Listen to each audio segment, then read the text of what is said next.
Bien, nous avons le plaisir d'avoir avec nous Madame Dominique Gillot, qui est la présidente du CNCPH.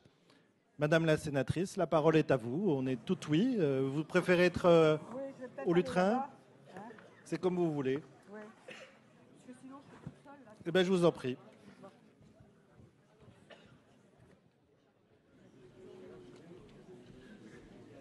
Ah.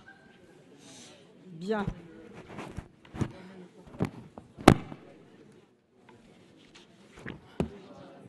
C'est mieux, hein? Bon. Je ne sais pas à qui je m'adresse exactement. Je voulais m'adresser à Madame la Présidente de la GFIP, mais aussi aux responsables du syndicat EFO qui m'invite aujourd'hui à ouvrir cette séance. Alors c'est parce que c'est un emploi du temps un peu compliqué. Hein. Je vais être obligée de vous quitter très rapidement parce que j'interviens cet après-midi au Sénat, donc voilà, hein, il y a des obligations parlementaires. Simplement, vous savez que j'aime beaucoup mieux les échanges bilatéraux. Et déjà, il y a quelques jours, il y a 2 semaines, j'étais au séminaire de la GFIP où on a pu avancer d'une manière très, très concrète sur nos différents engagements, nos différentes valeurs. Et là, j'ai la lourde charge donc d'ouvrir les débats de cet après-midi. Je vous remercie de votre confiance.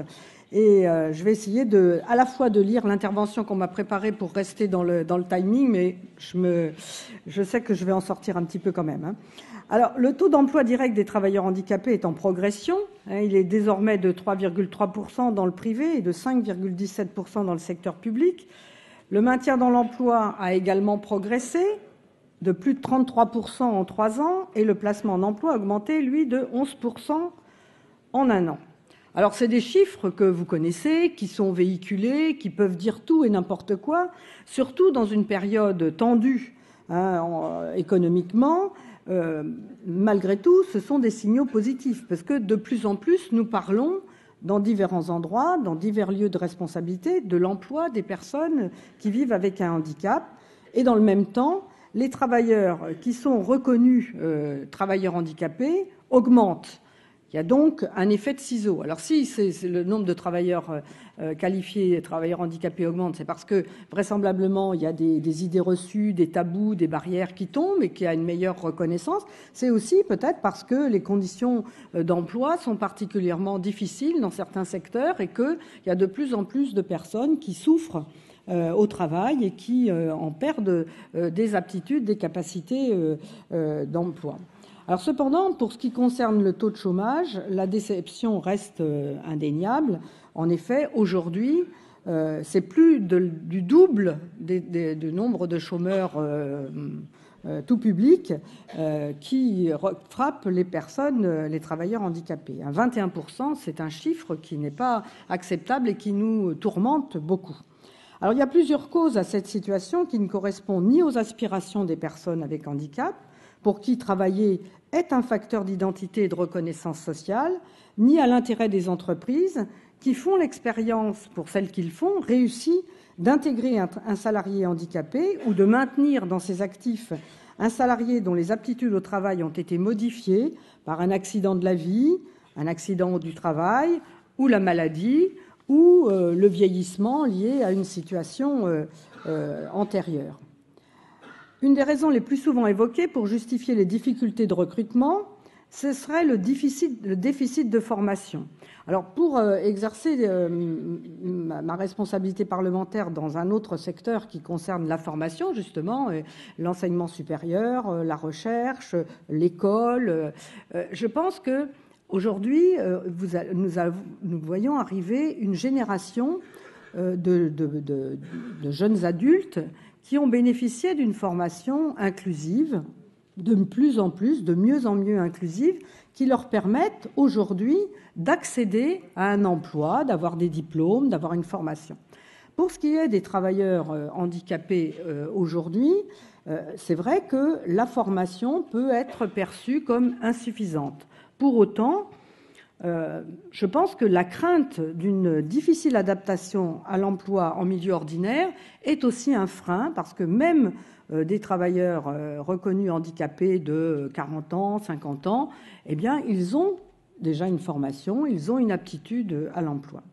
Alors, afin de garantir aux travailleurs handicapés un niveau de formation pour une meilleure insertion professionnelle, la loi dite travail a ouvert le compte personnel d'activité au public les moins formés. Alors, je sais que vous avez protesté ce matin, que quand il y a eu un petit film qui a montré la ministre du Travail, vous avez protesté. Néanmoins, je tiens quand même à vous rappeler que cette loi, elle comporte des précisions, des articles, des amendements, notamment que j'ai défendus, portés par les associations, les représentants au CNCPH, qui concernent très précisément les travailleurs avec handicap, et que c'est une avancée considérable dans la considération justement des travailleurs avec handicap dans les lieux de travail, dans leurs conditions de vie.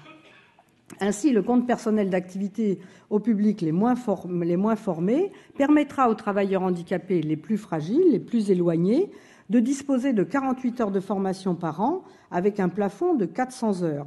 Et vous, représentants syndicaux, délégués syndicaux, il vous appartiendra de faire connaître ce droit et de permettre aux travailleurs concernés de bénéficier de ce nouveau droit. L'adaptation des postes de travail, des horaires, de la durée de congé est un vecteur d'amélioration de l'employabilité des personnes handicapées. Les conséquences liées au handicap peuvent être compensées dans le cadre du travail par des aménagements qui répondent aux besoins de la personne, accès au poste de travail, pour le conserver, pour l'exercer, pour y progresser, avec un accès à la formation qui permettra le plein exercice de l'autonomie de la personne qui vit avec son handicap. Pour une entreprise, employer une personne avec handicap ne doit pas être vécu comme une nécessité comptable. J'ai atteint mon quota, j'ai rempli mes obligations, ou comme un difficile poids à supporter, qui justifierait des efforts et des félicitations. Je pense que l'emploi d'une personne avec handicap doit être considéré comme un apport d'expérience supplémentaire, complémentaire et une opportunité. Je pense que bon nombre de personnes avec handicap développent des facultés supplémentaires du fait notamment de leur handicap, notamment en organisation, en maîtrise du temps et des outils qui leur donnent une certaine agilité qui est profitable justement à l'entreprise qui les recrute, et l'entreprise qui les recrute en sort renforcée. En termes aussi de qualité de vie au travail, l'accueil d'une personne handicapée dans une équipe modifie souvent les conditions de travail, modifie aussi souvent l'esprit de coopération et développe de manière plus concrète l'attention à l'autre et la solidarité. Nombre de travailleurs handicapés aspirent à être reconnus pour leurs aptitudes et leurs compétences, et pas seulement du point de vue du handicap. Je rappelais, on évoquait avec Anne Balthazar un débat que nous avons eu en Conseil national où des entreprises, des correspondants handicap de grandes entreprises étaient venus expliquer leur stratégie, leur organisation pour recruter, accueillir des travailleurs handicapés. Et puis dans la salle, quelqu'un s'est levé en disant « Mais il faudrait nous dire qu'est-ce que vous voulez comme personne handicapée, qu'est-ce que vous voulez comme handicap ?» Et donc là, un débat s'est engagé. En fait, les entreprises, elles ne cherchent pas un handicapé, elles cherchent un travailleur qui a des compétences. Et si en plus il est handicapé, c'est du bonus. Comme je dis, on gagne au tirage et au grattage, parce que le recrutement de cette personne, ça apporte des compétences et en plus, ça soulage les finances de l'entreprise qui ne sont pas obligées de payer la redevance, la contribution. Ça n'arrange pas la GFIP ni le FIPHP, mais on est dans une contradiction là dont nous allons bientôt sortir par le travail qui va être engagé. Alors souvent, les travailleurs handicapés s'adaptent même sans rien demander, de peur d'être considérés incapables, inaptes, pesants, et d'être affectés à des tâches inférieures à leur qualification, voire par la suite d'être licenciés. Ce n'est pas du tout une vue de l'esprit, vous le savez, vous qui êtes représentants syndicaux, c'est une réalité contre laquelle nous devons lutter.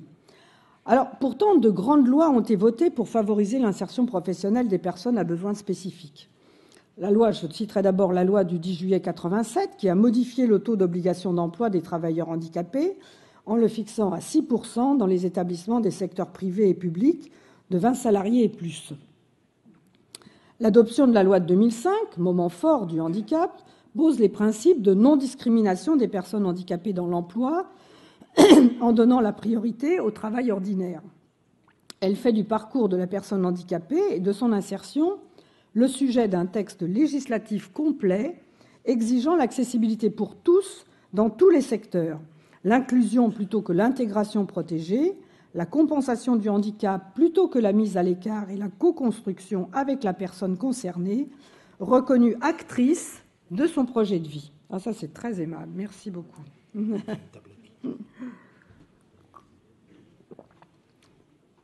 Alors, la mise en application de la loi de 2005 exige un changement culturel profond, interpelle des habitudes anciennes. La barrière qui sépare encore les travailleurs en situation de handicap de ceux qui les emploient doit toujours être levée et on doit bien veiller à ce qu'elle ne retombe pas. Beaucoup reste à faire. Certaines entreprises, malgré leur bonne volonté, font remonter des difficultés d'application au quotidien qu'il faut entendre et dépasser collectivement.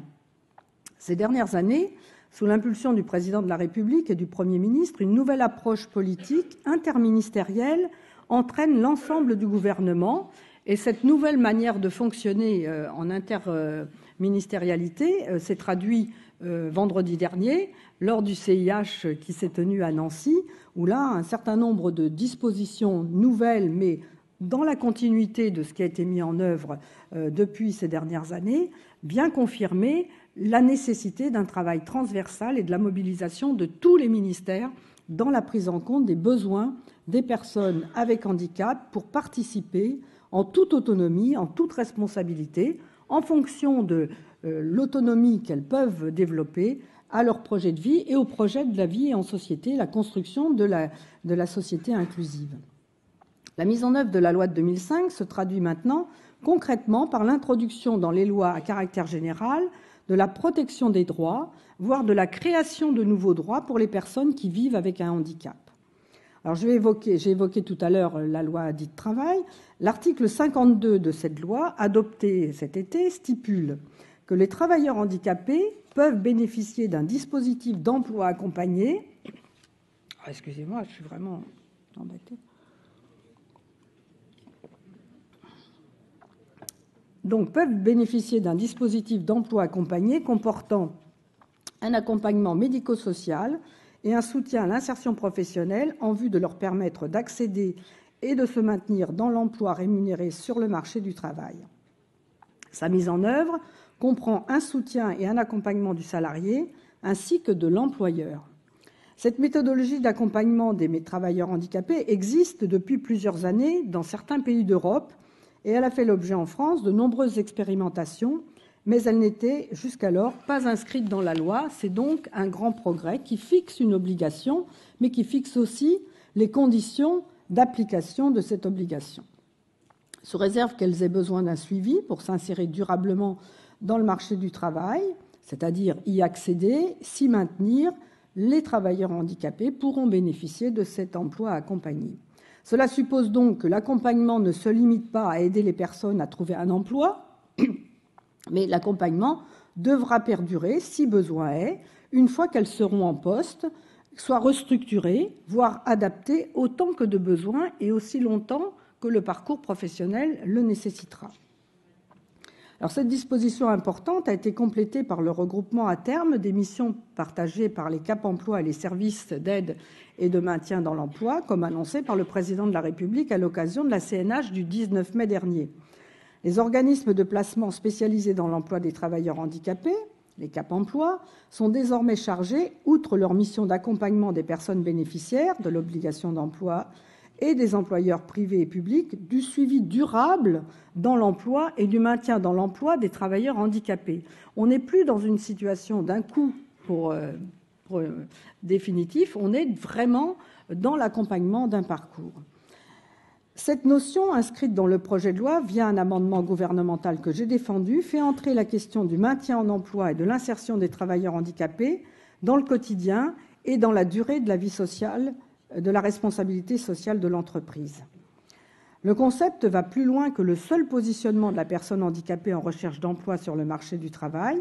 Il s'agit bien de permettre à la personne d'entrer dans l'entreprise, de s'y former, d'y évoluer et de contribuer au dynamisme et à l'image sociale de l'entreprise. Le maintien dans l'emploi est une valeur centrale. Il convient d'apporter toute garantie supplémentaire aux travailleurs qui présentent une difficulté qui les place sous la menace d'une désinsertion professionnelle. Il faut lutter contre ce risque de désinsertion professionnelle. Alors on constate pour l'ensemble des salariés déclarés inaptes que le niveau de maintien dans l'emploi est très bas. Dans 9 cas sur 10, et ça vous le savez, je le lis aussi dans vos documents, dans 9 cas sur 10, la déclaration d'inaptitude est suivie à plus ou moins long terme d'un licenciement pour impossibilité de reclassement.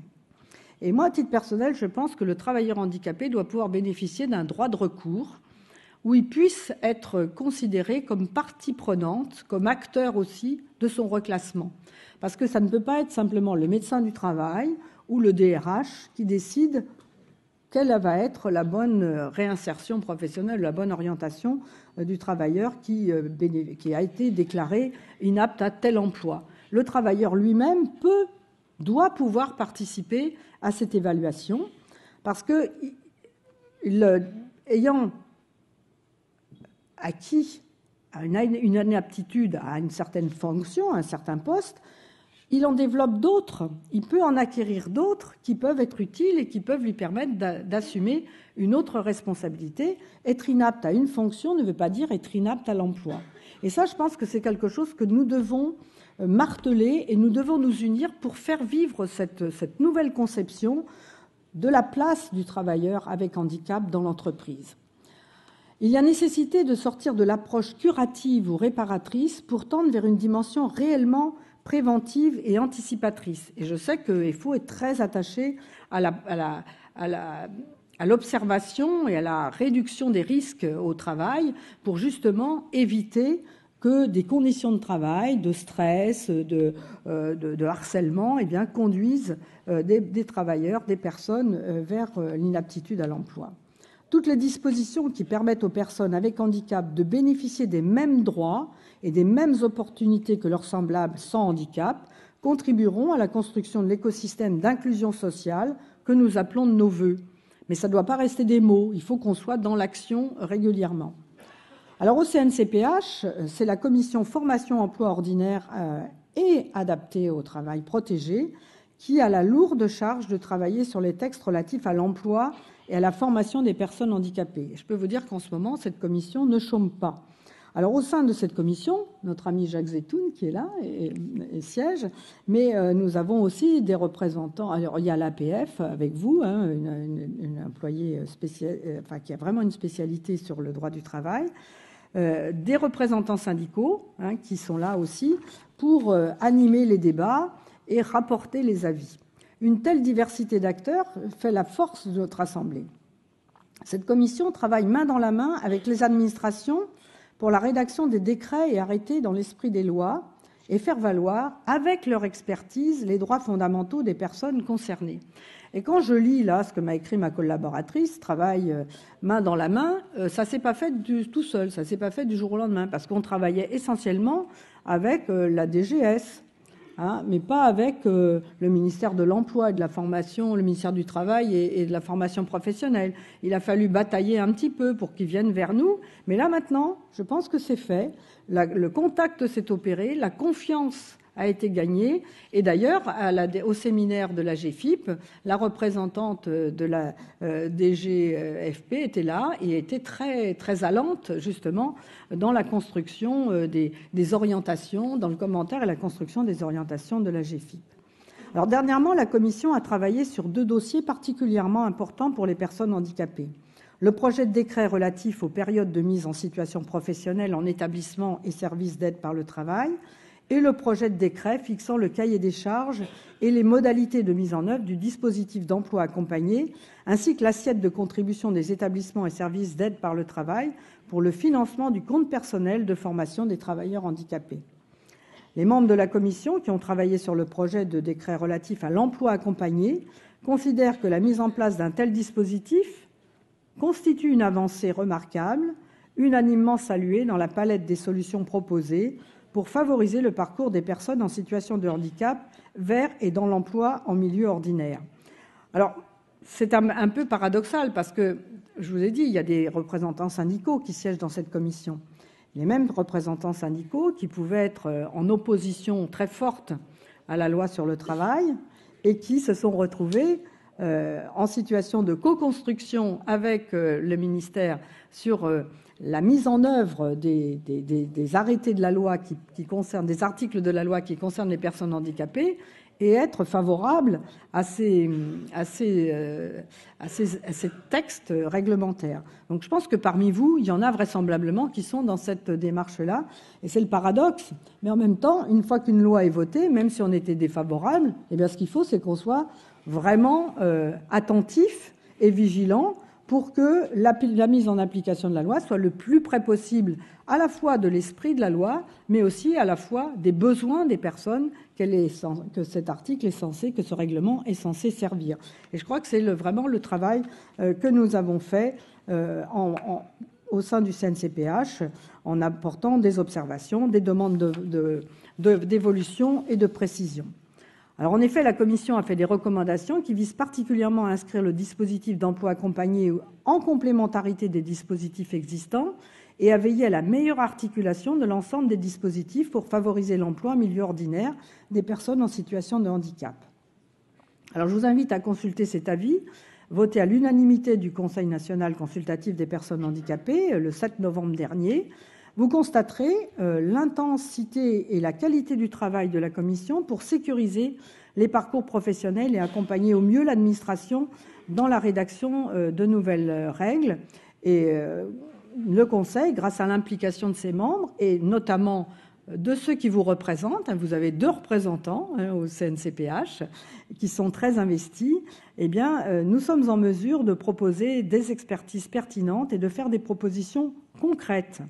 Notre Conseil a une force reconnue, celle de ses membres, de leur connexion avec les réalités de terrain, de leur connaissance technique des sujets précis et enfin de leur capacité à travailler ensemble pour faire émerger des consensus sur des sujets parfois polémiques.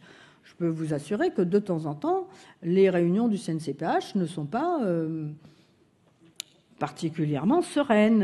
Elles le deviennent à force d'échanges, d'écoute réciproque. Et moi, c'est vraiment ce qui m'intéresse, c'est de trouver un consensus qui serve vraiment l'objet qui constitue notre existence, à savoir la vie, l'environnement, l'activité, la reconnaissance des personnes handicapées. Et à ce titre, je pense que les représentants syndicaux qui ont pris de plus en plus de place, me semble-t-il, je n'étais pas dans le précédent Conseil national, mais j'ai vraiment voulu, quand j'ai été nommée, que chaque partie prenante de ce qui concerne les personnes avec handicap, les personnes qui vivent avec handicap, eh bien, aient toute leur place et une parole reconnue. Évidemment, les grandes associations fondatrices, elles ont leur place, elles ont leur reconnaissance. Sans elles, rien n'aurait pu être fait et rien ne pourrait continuer parce que nous avons besoin de l'expertise des grandes associations. Mais les syndicats qui doivent considérer les travailleurs handicapés comme des travailleurs comme les autres, ils ont aussi toute leur importance et je pense que depuis quelques mois, eh bien, cette position, elle est vraiment... elle s'affirme et elle nous permet d'être respectés à l'extérieur et pas simplement d'être vécus comme une chambre d'enregistrement ou de protestation. On donnait des avis favorables sous réserve et avec des réserves qui n'étaient jamais levées. Aujourd'hui, on est vraiment dans la co-construction des règlements et des textes qui concernent les personnes handicapés. D'ailleurs, j'ai souhaité, pour revenir sur la place des syndicats, j'ai souhaité qu'une des 4 vice-présidences soit occupée par une représentante syndicale. Et c'est l'ensemble des responsables syndicaux du CNCPH qui se sont mis d'accord pour présenter une personne qui porte vraiment avec conviction la place des syndicats dans notre réflexion. Vous avez un atout majeur, c'est votre expérience du dialogue social et votre lien étroit avec les travailleurs, notamment en situation de handicap, dont vous défendez les intérêts. Alors, je confesse mon ignorance, je ne savais pas que vous aviez ce genre de rencontres tous les ans, et je vous en félicite. Je trouve que c'est vraiment intéressant que chaque année, vous ayez une journée consacrée à l'emploi des personnes handicapées. Je pense que ça fait évoluer la réflexion, ça contribue à construire une culture commune autour de la place des travailleurs handicapés, et puis ça évite que les choses se referment. C'est-à-dire que si on parle qu'une seule fois du sujet, si on se dit bon la loi elle est passée maintenant, allez on passe à autre chose. Ce qui m'a été répondu de temps en temps au Sénat quand j'ai défendu des arguments, on me disait oh mais Madame Gillot, ma chère collègue, on a déjà fait beaucoup pour les handicapés, vous savez, c'est lourd, on peut pas en rajouter. Ben non, je crois qu'il faut pas se dire ça. La situation des personnes avec handicap, elle doit toujours être considérée comme évolutive. On doit toujours y apporter une attention particulière. Et donc, en prenant mes fonctions, j'ai souhaité donner de la visibilité à tous ceux qui œuvrent pour renforcer les droits fondamentaux des personnes à parcours atypique, des personnes les plus fragiles. Alors, j'ai déjà été trop longue. On a fait des assauts de complicité avec mon ami Goé quand il est arrivé. Donc, c'est avec plaisir que je lui laisse la parole maintenant. Merci, Madame Gillot. Pendant que Madame Gillot va redescendre et que Monsieur Goé va prendre place, je ne sais pas si vous voulez aller au lutrin ou pas. On va repasser un clip rapidement des habits olympiques. Moi, il y a un truc que j'ai compris sur la loi travail, c'est comme un iceberg en fait. Il y a une partie au-dessus qui émerge, c'est peut-être la partie handicap, puis en dessous, il y a la partie immergée de l'iceberg et la classe ouvrière est sur le Titanic.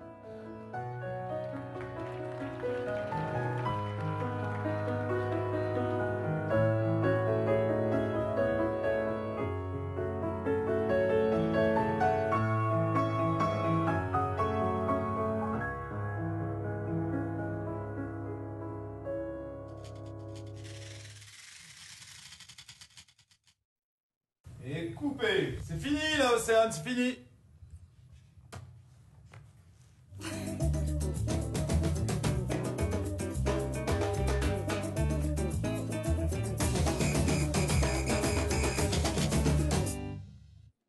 Merci.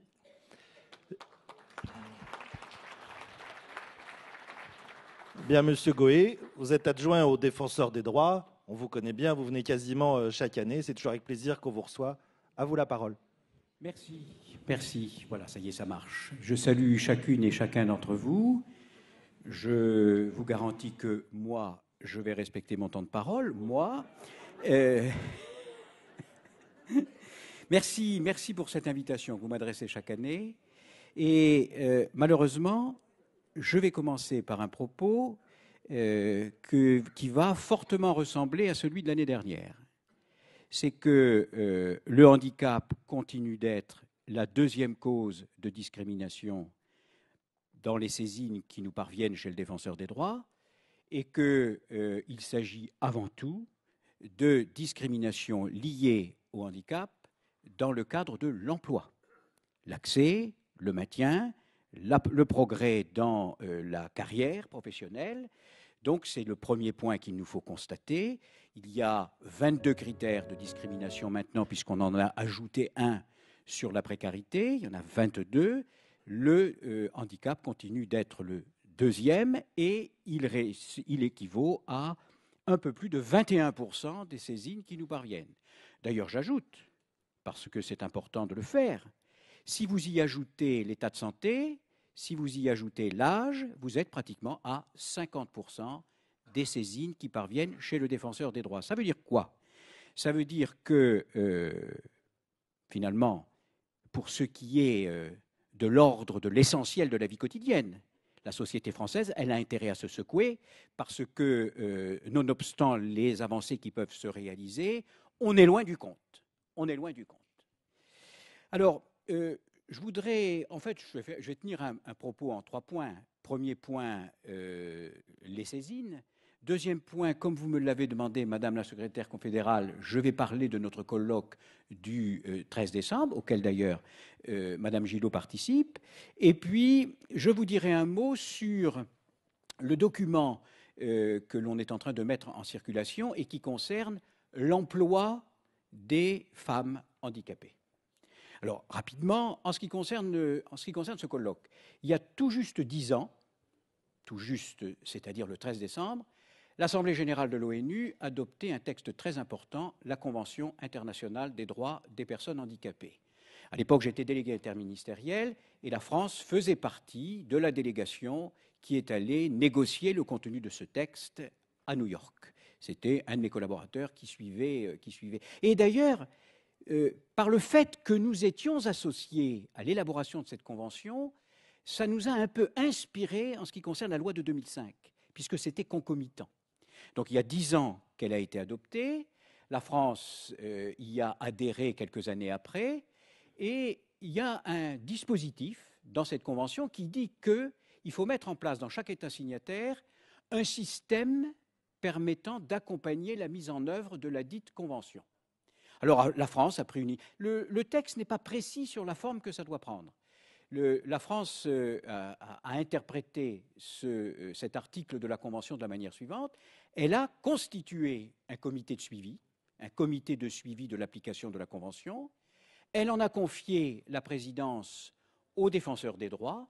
Et au sein de ce comité, qui est un petit comité, vous trouvez la Commission nationale consultative des droits de l'homme, la CNCDH, vous trouvez le Conseil national consultatif des personnes handicapées, le CNCPH, et puis vous y trouvez également une structure à qui l'ensemble des associations ont donné mandat pour traiter, pour suivre la question de la Convention et toutes les approches internationales. C'est le CFHE, le Conseil français des personnes handicapées pour les questions européennes.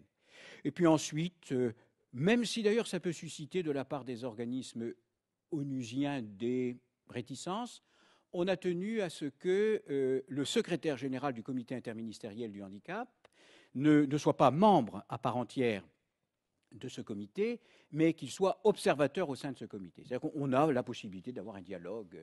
Donc, le 13 décembre, nous allons célébrer les 10 ans de cette convention, et vous y êtes d'ailleurs invités. Il y a encore quelques places que vous pouvez occuper.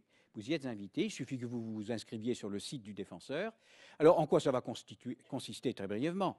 D'abord, évidemment, il va y avoir les ouvertures solennelles traditionnelle du défenseur, de la secrétaire d'État aux personnes handicapées.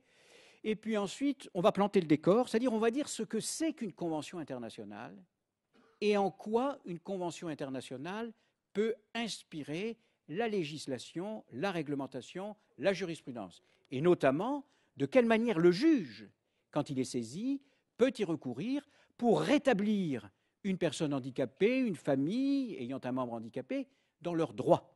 On va donc planter le décor. Et puis ensuite, on va voir un petit peu comment ça se passe aujourd'hui dans le cadre de notre législation et de notre jurisprudence. Donc on aura un représentant du Conseil d'État, un représentant de la Cour de cassation qui vont nous dire en quoi ça consiste aujourd'hui. Ça, c'est pour la matinée. Quant à l'après-midi, on va demander aux acteurs publics, d'une part, et à la société civile, d'autre part, ce qu'ils en pensent. Les acteurs publics, il y aura d'ailleurs Madame Gillot, il y aura également un représentant des maires de France, un représentant des départements de France, un représentant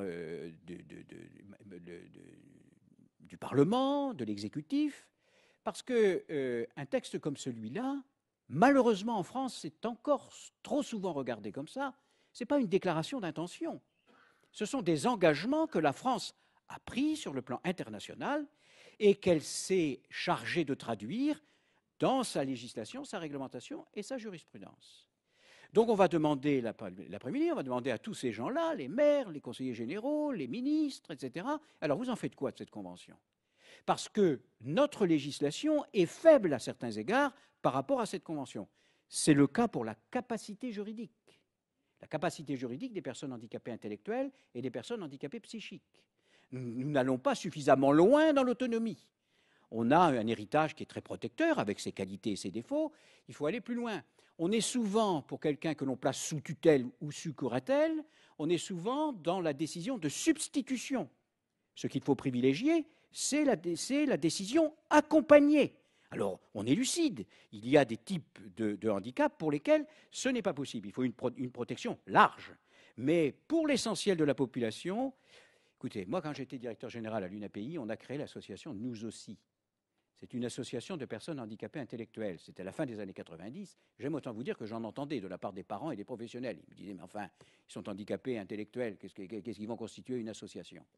Eh bien, le mois dernier, à Vannes, cette association, c'est important, parce que c'est l'acquisition de la citoyenneté. Cette association, elle a tenu son congrès, 600 participants. Elle a affiché 6000 adhérents. La ministre est venue ouvrir le congrès. Ils ont dialogué avec un juge des tutelles en lui disant on aimerait avoir un petit peu plus de liberté qu'on en a. Hein. Et l'après-midi, il y a eu une foule de témoignages sur les difficultés qu'ils peuvent rencontrer. Ça, c'est la démocratie qui avance. Il n'y a aucune espèce de raison que l'on n'aille pas le plus loin possible dans l'acquisition de la pleine citoyenneté de nos concitoyens, qu'ils aient un handicap psychique ou qu'ils aient un handicap intellectuel. Voilà ce que je voulais vous dire pour le colloque. Et puis, nous sommes en train de diffuser un ouvrage, une étude sur l'emploi des femmes handicapées. Ce que l'on souhaite à cette occasion, c'est que, d'un point de vue juridique et sociologique, on appréhende ces sujets-là de manière... Alors les sociologues emploient un mot savant, forcément, les sociologues emploient toujours des mots savants.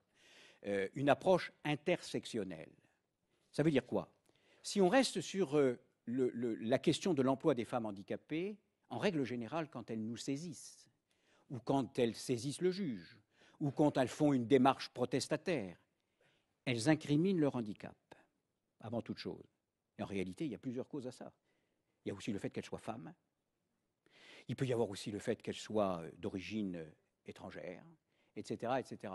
Et ça, c'est un travail qu'a engagé le défenseur des droits pour qu'il y ait une vision transversale de l'ensemble de ces sujets-là. C'est ce que les sociologues appellent une approche intersectionnelle. C'est donc la caractéristique de cet ouvrage. Mais vous verrez combien les injustices sont grandes et combien il convient de prendre ce problème à bras-le-corps. Les femmes handicapées sont, en matière d'emploi, parmi les plus discriminées de notre société.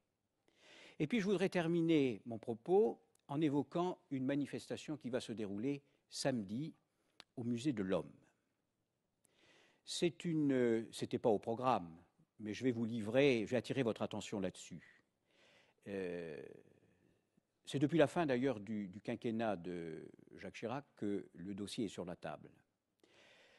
Pendant la guerre, qu'il s'agisse de la zone occupée ou de la zone dite libre, on a laissé mourir au moins 70 000 personnes âgées, handicapées, etc., dans nos établissements hospitaliers.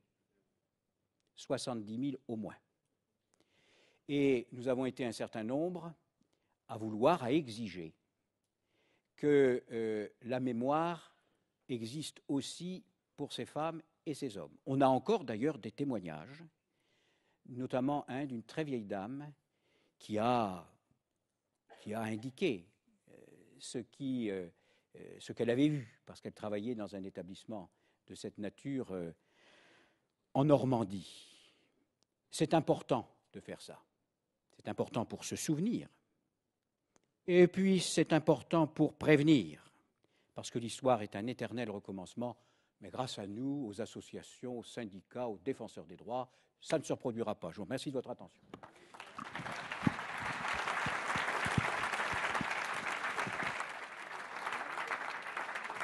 Merci, Monsieur Goët, pour votre enthousiasme. Alors, pour le 13 décembre, c'est bien le colloque du 13 décembre. Sur le site du Défenseur des droits, il y a encore la possibilité de s'inscrire pour les gens qui seraient intéressés.